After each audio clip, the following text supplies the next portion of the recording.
All right, we are here at the TulipDAO for, I believe, our 10th Investors AMA with Evervault DAO from Binance Chain. We have the Ancient One, who is one of their team members, here with us. Welcome. Could you introduce yourself and talk about the team and you guys' background for us? Yeah, sure. So I'll give a quick introduction. As I was introduced, I'm the Ancient One, and I effectively manage and own I'm the main product owner for Evervault. And our team is comprised of 6 other individuals. We have 2 smart contract devs, a web dev who does the front and back end for us. We have 2 advisors, and we also have a marketing guru who sort of helps us to research and basically understand what opportunities there are available for us to sort of collaborate in the space. Okay. I know you guys have big plans, so that's going to assume you guys will be accumulating a large treasury. Do you have plans of getting a competent treasury manager to manage your guys' assets, or how are you guys going to handle that? Yeah, so the way that we sort of manage the treasury and are looking to grow it and to make it sustainable is sort of broken down in a few different elements. So the first side is the management. And one of the key things that we sort of reiterated to our community and through this idea of being, significantly agile during the market conditions. So in one of our advisors helps to provide us with macroeconomic outlooks for markets, which help us to stay sort of fluid and agile when it comes to the treasury.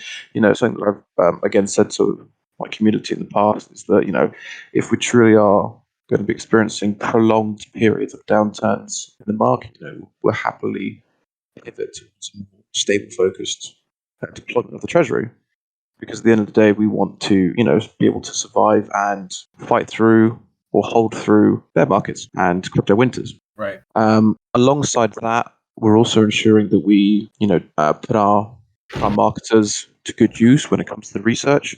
So we're always identifying, the best places to actually put treasury assets. And one of the things we suggested, we voted, or we put a vote up for in the community, I think it was just over a day ago, was a percentage allocation of the treasury assets to, I think it was 4 different LPs, if memory serves me correct, within SolidX to start utilizing the recently launched Solidly farming incentives. So we have that going for us as well. We're on the pulse in crypto to understand and identify, blue chip opportunities where we can make the best use of our assets. Right.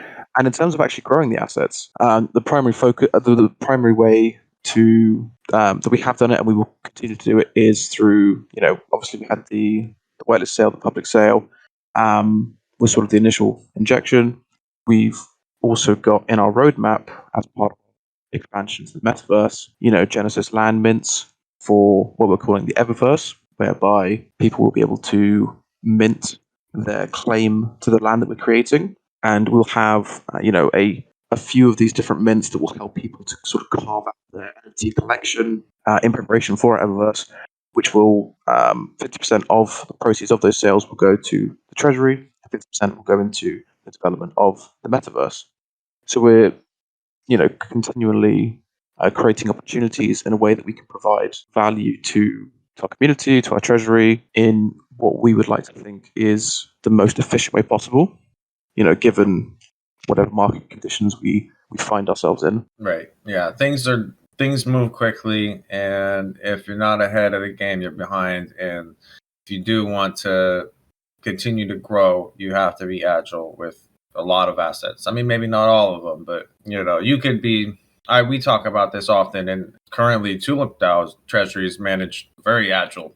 I manage it, and I'm on stream, and like I'm talking to everybody from the DAO, and we discuss plays, and occasionally we have votes and strategies and stuff. But I'm executing stuff in a very agile manner from a very agile wallet, right? And when the time comes, when we have a little bit more assets, we'll have stable farms as well. And just like you're saying, at least half your assets need to be in something that's not as volatile. Maybe it's an LP farm or whatever it might be, single stake locked up at Liquid Driver or stuff like that. But I fully understand the need to be agile, and I respect that. I think that means that you care about the protocol, and it's just really up to trust at that point.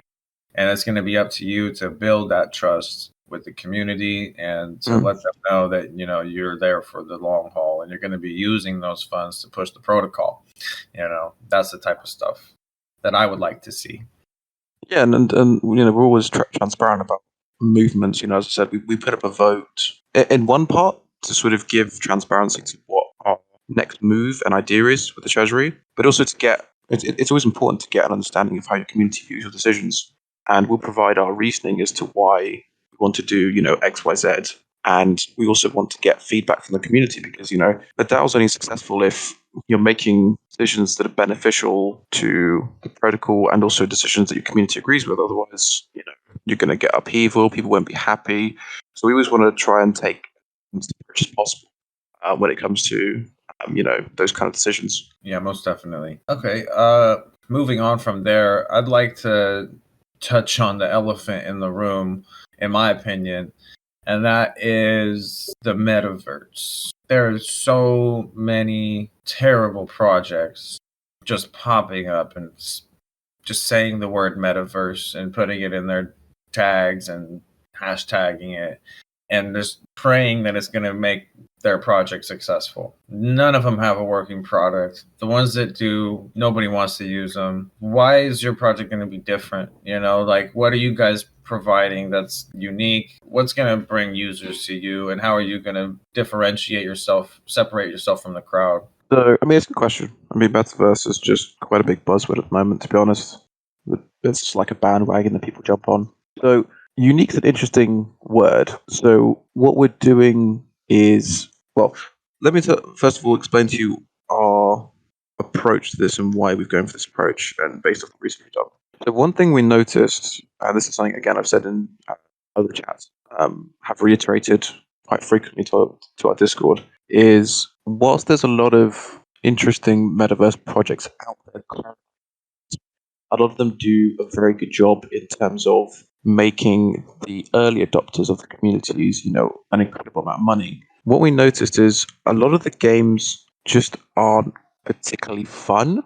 They've always been designed in a way and in a way to play that just purely promotes monetary gains, which in a bull market is great, right? Because everything is being wonderful, because people are happy to throw money around. But a lot of the ways that these games are built, and a lot of them also come with horrendous user interface, horrendous, especially for the funding they've had.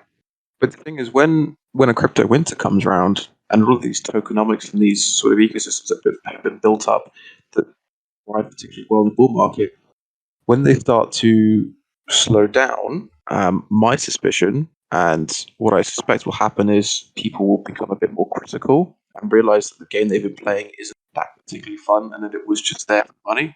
And now that the money is gone, they're more likely to leave. So the one thing that we want to do, and the way that we're positioning the metaverse that we're building, or call it a game, because again, the metaverse has got some bad ties to it currently, is it's first and foremost a game. And secondly, it's a crypto project. So the integration of crypto, NFTs, tokens, DeFi products within the game comes second. What we want to make sure is that it's a fun experience, because that's what creates a long-lasting product, right? Because because once the money dries up, right, then a lot of people will lose interest unless they've got something fun to play. And I just don't think there's a lot of projects out there currently that sort of have that. A lot of them have been fueled by hype through, early investors getting in, making a lot of money off the token or the NFTs that were delivered, and then there's nothing else. There's no sort of fundamental to the game. It's just purely hype marketing and profits. So that I'd say is our unique proposition. There might be some other games out there. There's thousands of projects. I can only comment on the ones that I've seen and interacted with. So I might be missing a few smaller teams out there who are generally trying to do what we're doing. From a lot of the large projects, that's what I've seen, and that's what we want to change, and try and change the way people view metaverse projects. Right. So you're looking at the fork that token and the development of that ecosystem to begin building the treasury to basically fund the project for the game, right? Not necessarily from the EVE token, because the funding for the game will part come in from the NFT sales, not necessarily from the treasury and the money that we've raised via the sales. That is, exclusively for the protocol and the backing of the EVE token. I guess it poses the question is like, how crazy is this game going to be? Because the level of funding needed will vary drastically depending on how serious the game is. So maybe let's get into that a little bit. Do you guys have an alpha version? What's the idea? What is the plan? Yeah, so the roadmap that we currently have is we'll be releasing sort of the essential NFTs for the game. So that will comprise of currently the following. So we've got the Genesis Land Mint first, which will come end of March, early April. Then for the next 3 months, we've got a variety of buildings that people will be able to place on their land that will help them generate resource.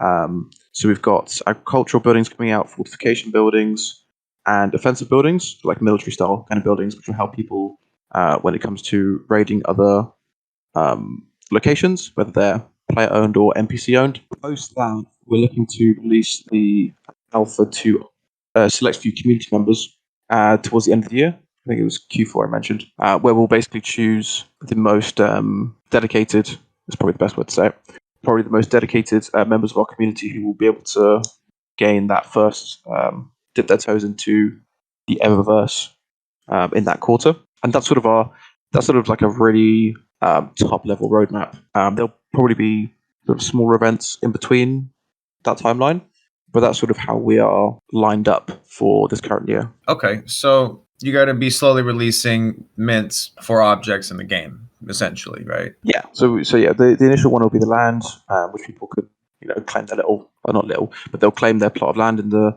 Eververse. Then we'll have different buildings that people can have, which will affect the resource generation that they have, different boosts and buffs, which will all help and improve their land within the game. Then we'll also have avatars coming out. So again, you can have a unique actual look about yourself in the Eververse. And then one of the more cooler, probably less serious NFT drops that we'll do will be the pets that will sort of work alongside your avatar, give them different buffs for the different skills that we'll have on the avatar skill tree.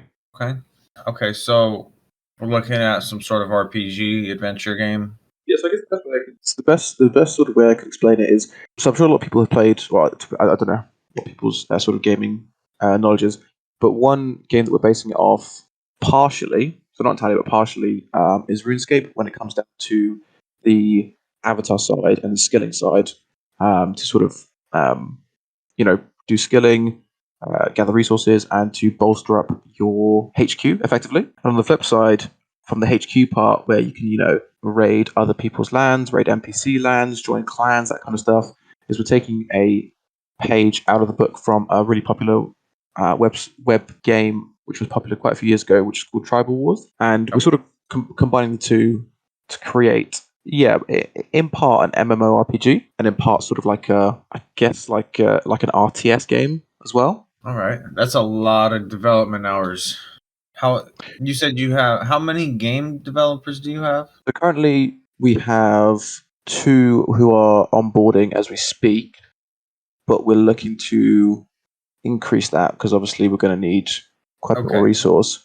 So you guys have the vision, and you're planning to utilize, your treasury and your funding from NFTs to acquire the team that you need to build this out. Also, as well, a lot of the team that we've compiled together are people who are genuinely interested in crypto and are genuinely interested in creating this type of project. So not all of their time and effort is paid. Their reward is a stake in effectively the business that we're creating, and it's just something they enjoy to do. So the outlay for us from a cost perspective is probably not as high as if they were full-time salaried employees, if that makes sense. Yeah, I'm just looking at this like you guys need a lot of development power, and it's just you're going to need to acquire that at some point here. Yeah, no, I agree 100%. And it's an Impala. And, we've got a number of developers who we have as a connection from the two current ones we're onboarding, who we're sort of, scanning through their previous work just to make sure that they sort of are going to be a good fit for us. So we have everything planned in terms of acquisition of the right talent. It just takes effectively just a bit of time. Yeah, no doubt. No, I understand that part. Team building is tough, especially in this space. Yeah, it's a mix between you have to find the right people in terms of their technical ability, but also a culture fit as well. You have to find people who share the same vision and also have sort of similar work ethics. Otherwise, you can get a mismatch of culture fit. It can get quite frustrating. I can see that for sure. Let me see if we have any extra questions. Will bonding be released at launch for the DAO? Yeah, that's already integrated. We've been testing it out. Yeah, the bonds will be live, I believe. I think we're launching with 3 bonds, which will be the primary LP, which is EVUSDT, and then a single token bond for USD and a single token bond for USDT. But that's just for launch. Okay, so let's get into the Ohm fork. Are you guys what measures are you taking for the issues with the inflationary nature of the Ohm fork? The biggest one that we have is we're killing off the reliance that the majority of these own forks have in terms of an infinite supply. So we are going to be capping the supply of Eve. So I guess it helps probably if I explain sort of bigger picture wise as to what we're doing, why we're doing it, and how we're doing it. So effectively, the way that we see this DAO to work is very much like a typical business that would list on like a stock exchange, right? And we see Eve as shares of the company / the DAO that we are creating. Now, long term, we don't want this to be infinitely inflationary because it's just not sustainable, right? With some of the APYs that people put out, it's just not sustainable because your treasury will never be able to keep up with that kind of inflation. So we're effectively going to have a supply capped Eve token as a long term view. At which point, once that happens, and the supply cap is reached, that's the inflationary pressure done and dusted. And by that point, what we'll have, again from our vision, and fingers crossed everything goes as we expect it to, is we'll have an ecosystem of products built into the metaverse.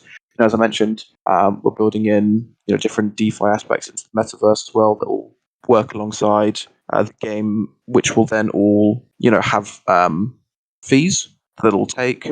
We're also releasing a yield aggregator alongside that as a separate project. So we'll have effectively a DeFi suite of products within the metaverse that will all sort of work in tandem with each other to make the metaverse profitable for people. And then off the back of those, along with the yield aggregator that we are creating, there will be a fee structure in place, which will then pass their fees into the EVE token, which will then become the new APY of the supply cap E token. So we'll effectively remove the need for us to reward our stakers via inflation, right? The funds come externally, and therein lie breaks the sort of typical Olympus fork model. Okay. That's going to be a while, right? That's when you reach the end of your supply or the end of your emissions? Yeah, effectively. Okay. So have you discussed maybe like reducing the APYs and increasing the emissions schedule to help people? Because you're likely to see what projects like Wonderland and other, various Olympus forks have seen, which is slight uptrend to a certain value at a certain point, and then just forever down until you reach your deflationary point in your schedule that you're discussing here, and that's a long ways, and that's a lot of people getting wrecked. That's what I'm getting at there. Sure, and again, we're not opposed to making on-the-fly changes if we do research and we have a look to see how the treasury is progressing, how the market's progressing, how the inflation of the e-token is progressing, and mixing up and changing the emission schedule if we think it's beneficial for our community to effectively change it,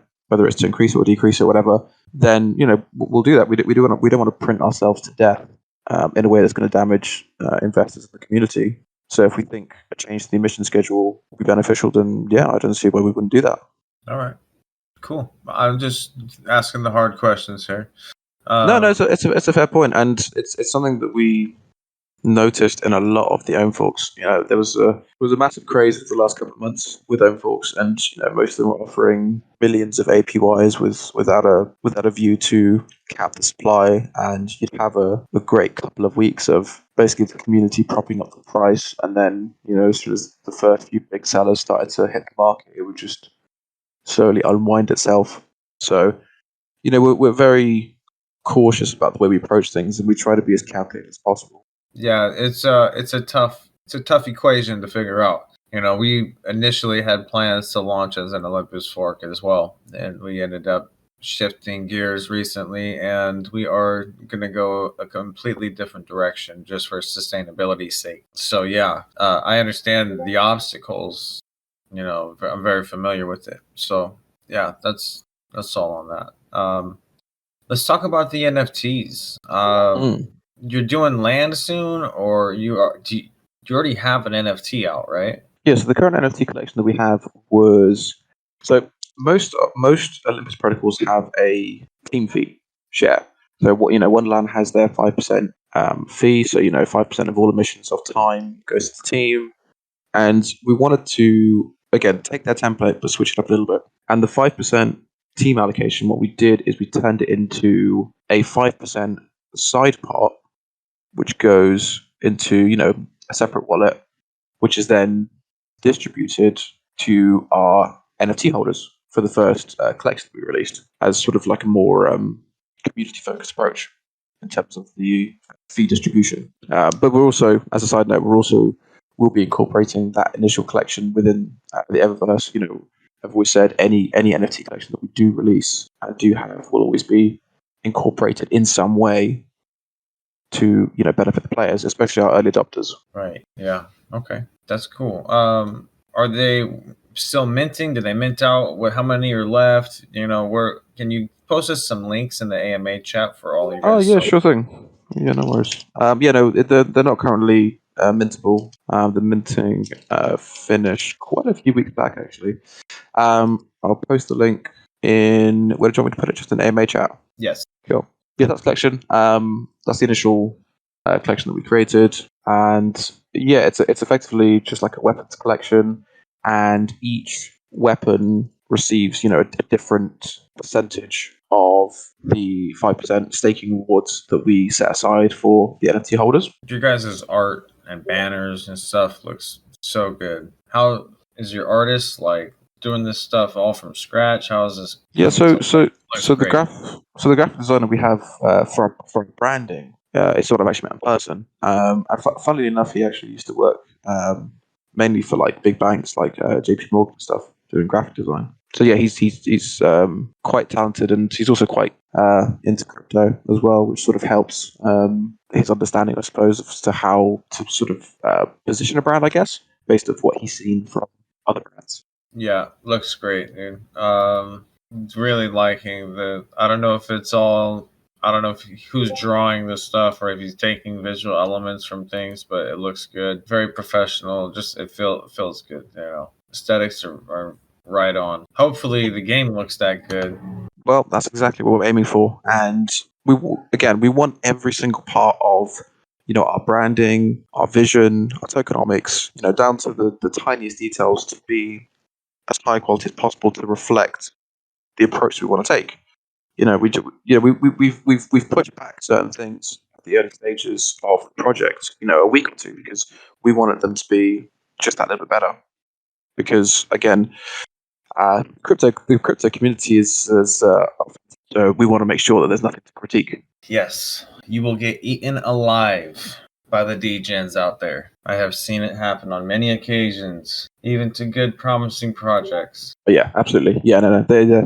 It's a wonderful part of crypto. So yeah, you must be very aware of that, and that's kind of why I was, touching on those questions with the issues with ohm forks and inflation and stuff, and because that's all it takes is just bad execution on that.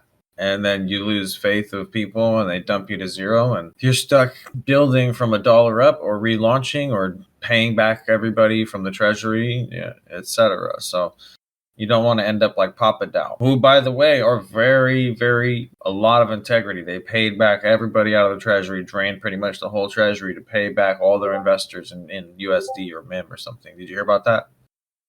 I haven't actually heard of TulipDAO. If you got a link, feel free to drop it to me or so I can have a look. But no, I haven't heard of that one in particular. They are a gaming DAO on AVAX. Oh, okay. They have already lived and died. They're actually launching a new project. Not shilling DAO, but they handled their treasury mishap very well. You can look at them for an example on what not to do. But they did handle the situation really well when it all came to an end. No, that's fair enough. Just wanted to explain. This is why I'm asking these questions. We don't want to see another scenario like that. If you have to keep building and keep on adapting, so be it. Introduce something like Crown or Midas and wrapped. Your wrapped asset can be noted or something. Yeah, and absolutely. And we're looking at different. We're looking at a lot of different sort of projects potentially that we could tap into if need be. Depending on how the crypto market sort of evolves. Because I think the crypto market is going to be so much different in a year, in 2 years, in 3 years, and 4 years to what it is now. The popular blue chip DeFi products. Your lending platforms, your yield ags, your yield farms, everything might be completely relevant. And if it is, then fine. We just adapt to whatever is best project and we add that to our ecosystem. Yeah, that's what it's going to take is constant adaptation to the current market, and what is needed and what is wanted are two different things, though. So that's a difficult thing because there's a lot of loud people that'll be in Discord screaming, oh, we need this or we need that. And most of them don't know what they're talking about, so it's up to you, you guys to figure out those hard questions for sustainability and how you want to solve them and stuff. But yeah, I'm glad to know you're considering things already, that's good. Yeah, it'd be like if someone came to me and said, we think you should have an egg clone. And I'll probably be like, no. we really don't want an egg clone because that's just a horrendous kind of Ponzi. Oh man, everything on the blockchain is a Ponzi these days. True, but there are good Ponzi's in the world. I mean, the US dollar is a good Ponzi. Good Ponzi. and pensions are a good Ponzi. There's a lot of good Ponzi's, right? Until they run out. Yeah, I mean, in theory, everything's a Ponzi, right? It's just some are significantly better than others. More stable, perhaps. Yeah, exactly. Right? Exactly. Even if it is propped up on a fairy tale. But that's all right. Cool, man. Well, it looks like you guys are, working to solve some of the tough things, the tough problems. But it's going to take a lot of transparency. It's going to take a lot of brainstorming. You guys are going to have to keep building. I'm telling you right now, especially if the market keeps doing what it's doing, crabbing and faking out and continuing down. We'll see. I'm very curious to see how things go. I might come. You guys doing a pre-sale? How does the whitelist stuff work? Can you go over the launch for us? Yeah, sure. I mean, I can put a quick link into the sale. I mean, the public sale comes to an end anyway when we launch, which will be tomorrow. But I'll put in a quick link if you want. Please, yeah. Yes, that's just a quick little subdomain which has the public sale on. So that's running until the launch, which is tomorrow. Time undecided. We're going to put a vote for the community for the time because the time doesn't affect us too much. We noticed that there are a few members from in the community from the US side and Australian side who would prefer sort of a later UTC, which I think generally accommodates for most time zones, although there's always one time zone that gets shafted, unfortunately. Yeah. So we're going to do our best to accommodate as many times as possible. So the public launch is currently on, and the public sale, and then the launch we have happening tomorrow. So the public sale will finish, and we will effectively launch the DApp. People can stake, buy, people can sell, and then we will effectively begin sort of the next stage of our roadmap, which is going to be, initially to get the name of Evervault fast spread significantly more than it currently is. Once you actually have the token, it becomes quite a bit easier through avenues, through CoinGecko, CoinMarketCap, Dex Tools, PooCoin, whatever, these kind of websites. And we're really excited to sort of get our name across quite a bit more by those methods. Great. That's what we like to hear. And if you do get in that situation, do you guys have an exit plan? Like, how will you guys handle it if you guys end up at the end of the day here with a big fat treasury and the token has gone to zero? So what's the end game plan in terms of what? Sorry. Just saying, worst case scenario, what's your exit plan? Like, let's say the worst thing happens, the token goes to zero, and you guys have a big fat treasury. How do you handle that? So hypothetically, if that were to happen, we have a couple of options at present. We could either pay back each investor to the value of the treasury, which I think you said that EvervaultDAO did, which would therein provide an X price per EVE token emitted. Or secondly, we can effectively utilize the treasury assets to purchase the token to bring parity between the value of EVE token to the treasury. So in terms of market cap, depending on which one is more suitable for the situation. Okay. All right, cool. For the pre-sale, what about the price? What's the price? What's the launch price? You are doing measures against bots and early sellers, and is there max wallet buys? All that stuff's happening? So we've got public sale price is $8, whitelist sales $4, and launch price is $10. So we had a look when we were initially determining that.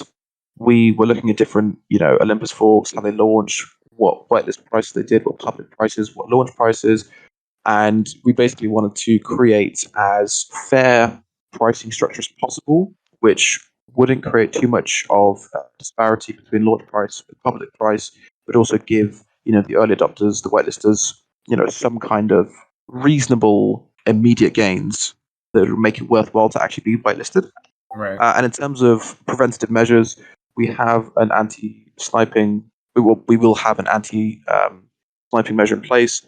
So we will have a minimum of 3 epochs for unstaking. So people can't just come in and out for the immediate API gains. In terms of max purchase, there's nothing in place. And one thing that I've been an advocate for and have mentioned a lot of times in the Discord is that you have to be a little bit careful when you implement these kind of features, because it can dissuade larger investors from entering into your protocol. Now, there are arguments, pros and cons, for having whales in a project, right? However, my viewpoint on this is I don't personally believe that there is a single project that can successfully take off without some interaction from whales into that project, right? Because there has to have money coming from, there has to be money that comes in from somewhere, and it generally does come in from the larger investors. So, we've considered sale taxes, buy taxes, all the different taxes, max holdings per wallet, and it's a very tricky game that you have to balance to not dissuade the larger investors, because taxes typically are percentage based, and percentages will hurt the larger investors quite a bit more. That can again dissuade them. And you could add very small tax, which might not dissuade them, but also prevent them selling as much of their stack. But I'm just not sure if it's entirely worth actually having that kind of feature. But again, it's my viewpoint, and it's what we believe as a team is the most sensible approach based on what we've seen from other projects.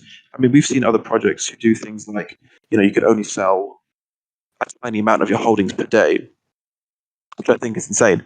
And that project actually did in the end crash anyway, because what you're effectively doing there is you're almost holding your investors hostage. They can only sell a certain small portion of their stack a day, and basically then becomes almost like a race to see who can exit first. Yeah, I think more so what they're talking about is maybe like a sales tax on people who are selling in the first 30 days or the first week or something like that. Maybe tax them 10 or 15% if when they try to exit the protocol, a loyalty tax. Again, yeah, it's possible to include that, but it wouldn't.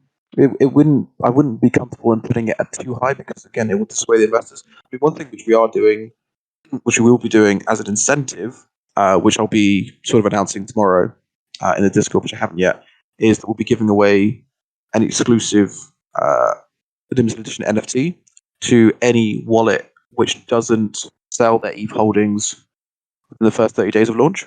So those are the kind of incentives that I want to sort of bring to the platform, as opposed to forcibly deducting from investors. Right. Okay. I can respect that.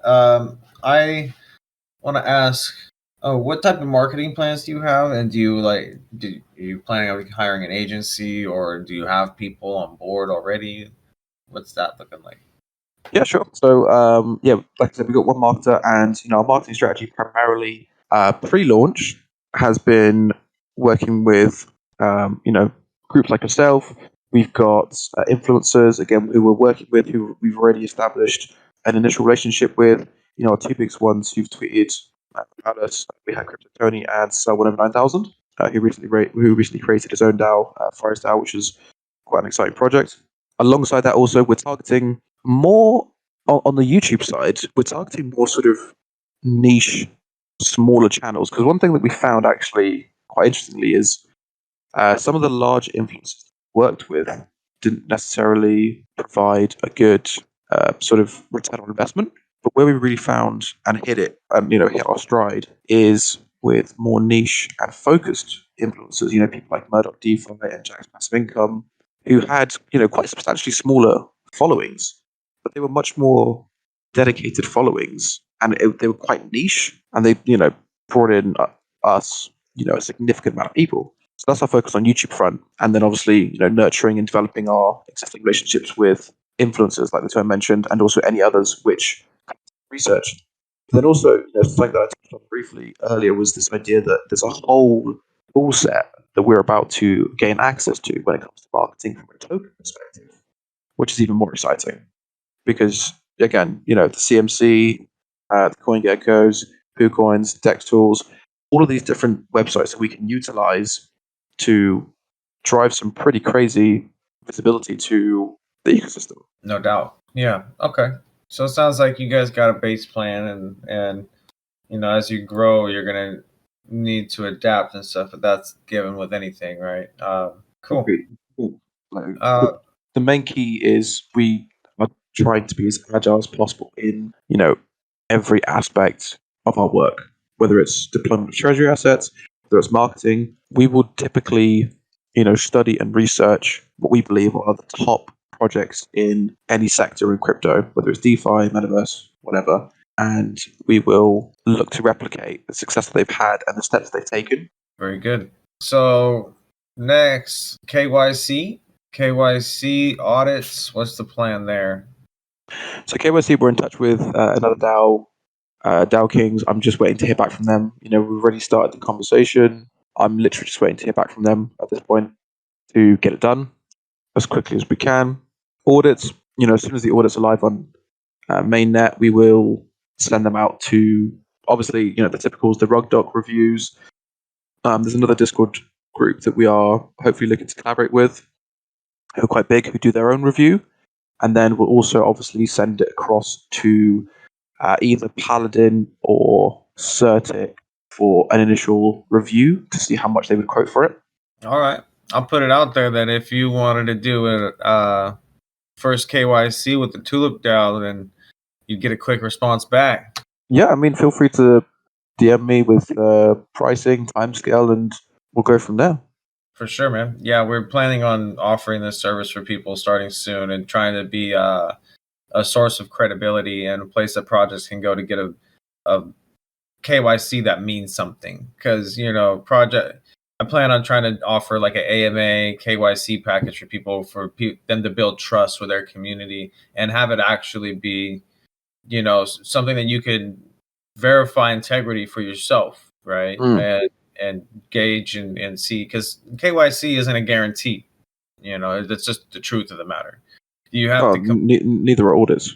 Right. I mean, exactly. I've seen so many projects that have had audits, and obviously obviously we're making our code as good as we can. But I was just agreeing with the point there that it's not quite as clear cut as it should be, unfortunately. And there's only so much anybody can do. Team allocation is getting dumped on the market. Whatever. Like this stuff happens all the time with all sorts of blue chip protocols, and people don't say a word. So, it comes down to how professional you guys are, how transparent you are, how you carry yourselves, your level of integrity, etc. And that's kind of what I'm getting at is showing that character through an AMA plus a KYC, and have the KYC maybe be one step further and get one more verifiable piece of information just to help people feel safer, and have our KYC be one level above. We're not going to be offering some inflated price. It's probably half of what you've been getting offered. And we want to get started, and we want to try to do that and bring some credibility to the space and the projects that we're bringing through here, because it's up to us as well to protect our investors. I don't want to be bringing projects through here that are just going to do an AMA so they can rug us, Yeah, of course. That makes sense. For sure. All right, cool. You have a 5-year end goal. Let's just say everything goes well. Plans for the game go well, that's that amount of time you'll be done with the game, and the movie's coming out, and you got fan club. We got merch coming out as well. So what do you think? Okay, cool. Yeah, it's a good question. It's a question I had asked as well yesterday's AMA, and it's a great question to sort of get a scope as to what we're trying to achieve. So, in a perfect world, assuming that crypto stays the same, it's got the same top tier projects as now, then our 5-year end goal is that we have a sustainable and enjoyable metaverse project / game project. I prefer the word game. It's metaverse. Sustainable game project that not only delivers a source of decent income to players, but also the way it's set up ensures that it's capable of surviving pretty much any market condition. And then inside that game, we have, again, an entire DeFi suite of products, of the blue chip crypto products. So, your lending platforms, your yield act, yield farms, and all of those, and anything else that's trending or massively popular at the time. And on top of that, our sort of long-term vision is, as we grow this ecosystem and we start to incorporate and engulf different aspects of crypto, then what we really want to do is take on the responsibility of having layer 2 chain on the Ethereum network to sort of host all of those products. Because we just think it would be quite beneficial to have our own dedicated chain for that, which, with the scope and the vision that we have for the amount of products we want to release, over a 5-year period, then it sort of makes sense to sort of take it into our own little playground, I suppose, when it comes to where those products actually exist. And, as far as we can tell, Ethereum is likely going to be sort of the dominant chain in the future. So a layer 2 solution is where we want to be. And obviously things like merchandise, of course. Get some cool little shirts with some of the avatars and pets from the game. That's the real important thing. All right. Cool, man. Sounds like you guys got a pretty in-depth plan and it's lofty goals. I'm in the same boat though, so I can't say much. And I, it comes down to all the pieces falling into place, and if you believe and you work hard, all that stuff can come to life. So awesome.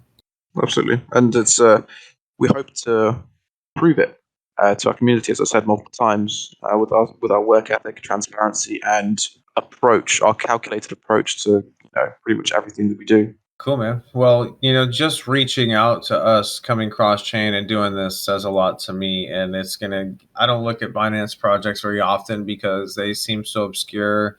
The communities seem very disconnected. There is never any sense of getting a grasp of who the team is, what they're doing, if you can trust them or anything. It's just there's no connection there, with the community. And That's why I'm on Phantom at the moment. So doing this means a lot, and this shows a lot of integrity. It shows that you guys are trying to reach the right people, and it's very cool. So I'll be watching. I might buy a little pre-sale and stake half, and then play the market with the other and see how it goes. We'll see. We'll be watching, man. I think we nailed a lot, and we asked all the hard questions too. So. Yeah, that's good. I prefer the hard questions because most AMAs I've done are typically cookie cutter boilerplate questions that you'd get anywhere. But I think again, what really makes it stand now is, our vision is tackling the difficult questions. Right. Yeah, you're going for it head on, man, and that's why I had to, I had to ask and dig into it because, like I said, it's a big community of investors here, and they all look up to the team, and they look up to me for insight and do we trust this, or is this a smart play? And it's gonna take some convincing for this project, and you put me on the fence, so I'm watching, and I will keep an eye on things and maybe partake a bit and see how it plays out, like I said. So we've got a lot of people in a similar situation because of sort of how the market is, but I'm confident, especially when you start to see the level of quality from the land NFTs we'll be doing, that it'll hopefully add just again that little bit of extra confidence in what we're doing. And that's what we're doing, just piece by piece, adding confidence and delivering as we go. Well, I'll be looking forward to the NFT mints and kind of see how that stuff goes, man. Maybe I'll scoop up and land and get myself a sweet castle or some shit. Yeah, absolutely. Cool, man. Thank you all for coming to the 10th Investors AMA. Ancient One, thanks for coming by, man. And we're all going to be keeping an eye on the project to see how things pan out. Yeah, no, pleasure. Thank you very much for having me. It was a great opportunity to hopefully answer some of the harder questions, which I don't think we've had in the other AMAs we've done. And obviously, introduce ourselves to your community. Awesome, man. Thanks for coming.